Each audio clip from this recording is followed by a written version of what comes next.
Hi everyone, welcome to my channel. Happy Christmas, God jul, Swedish for Happy Christmas. I'm going to make a little Christmas thing. You still got time to do it. Today it's the 21st and I am going to post it later on as soon as I'm done. And if you do it today, tomorrow, the day after, it will be perfect for the Christmas feast, the Christmas lunch.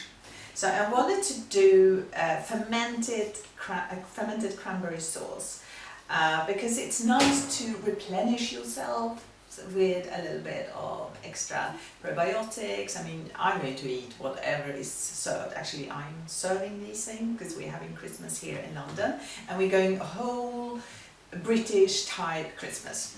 So normally I go to Sweden and I get all the lovely Swedish stuff, but this year everybody's coming here and we're serving turkey and loads of stuff. And also I want to do a cranberry sauce. So this will be a fermented cranberry sauce, also with ordinary cranberries. You can get these in the supermarkets, just like one box. I think it's about 300 grams in one box. I'm going to use that. And also about a third, half a cup of dried cranberries. These are the sliced ones. And I'm using 2 oranges. I'm going to use the zest and the juice from these.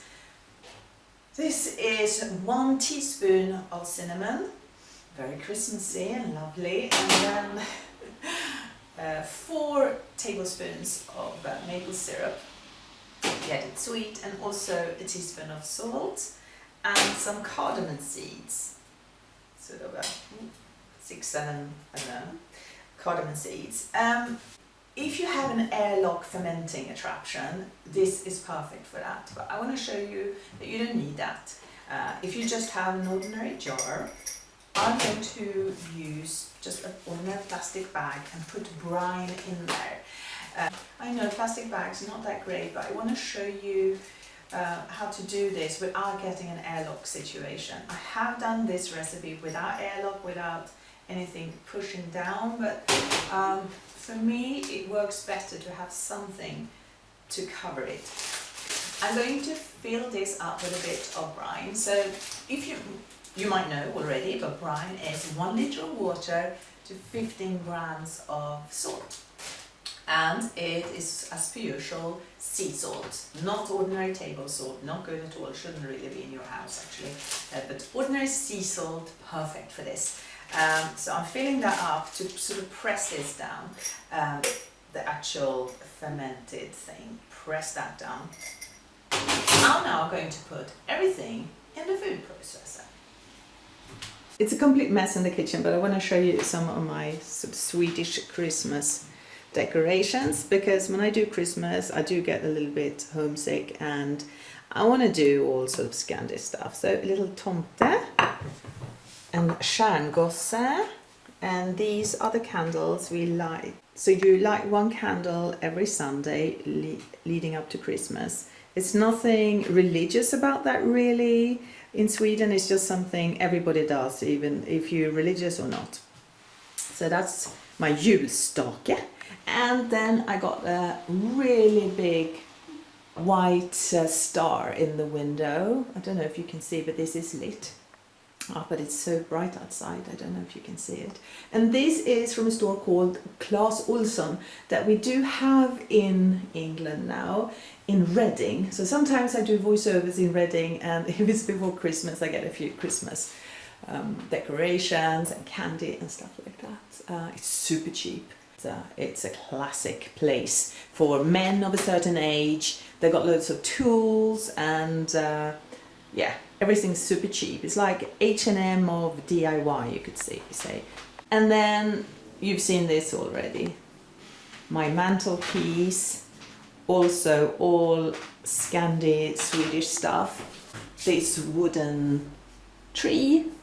And these are the little gnomes, handmade, I guess in Sweden, by old ladies. I don't know if they're old ladies. But yeah, my little collection. My mum have these as well, different tomtenisser, and these are an absolute must for me to have up. And the little red berry situation in this vase from H&M that I absolutely adore. So another little quick look at what you need. Fresh cranberries. I think you can use frozen as well. I never tried it. A little bit of dried cranberries, 2 oranges, cinnamon, salt, maple syrup, a couple of cardamom seeds, and that's it. Your little jar. And I'm using a plastic bag with some brine as well.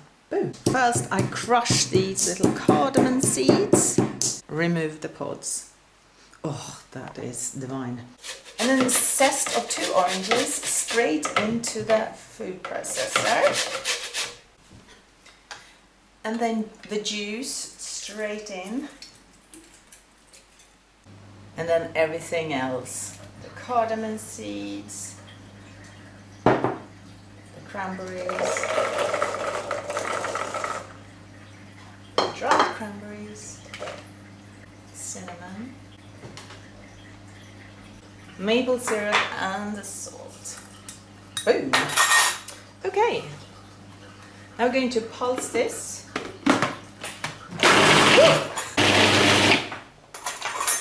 Actually, I'm going to see. Oh yeah, this is. So I like it like that. Can you see? I'm going to taste it. Nice, nice, nice.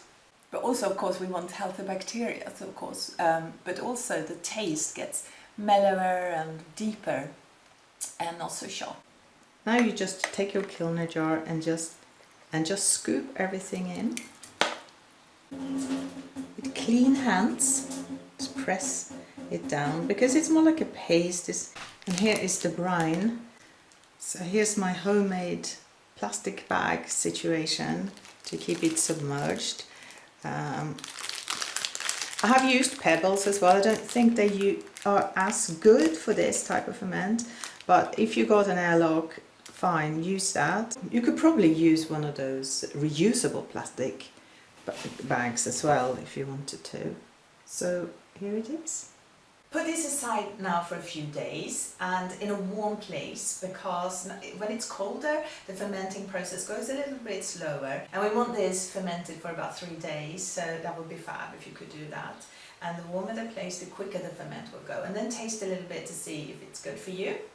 It's great to serve this with your Christmas dinner for all your guests, to have a little bit of extra probiotics, healthy bacteria, and it's so nice to make something. And people always talk about, you know, the fermented stuff. People are really, really interested. Also, if you're not cooking Christmas dinner, it's a great little present to bring with you. Put a nice ribbon on and a little tag to say what it is. And yeah, a nice little present for the person cooking Christmas dinner. When it's done, you put it straight in the fridge. You can remove this plastic bag. And then keep it there for, you know, maybe 3 months, something like that. And you can use it with everything, obviously, not just for Christmas. This ferment is not just for Christmas, it's for all year round, but especially nice at Christmas. I hope you liked this video. Please come back for another one and like it and subscribe and hit that little bell, because then you get notifications when there is a new video. And I will also wish you a super happy Christmas and hope you have a fantastic time, and I will see you next time. Bye!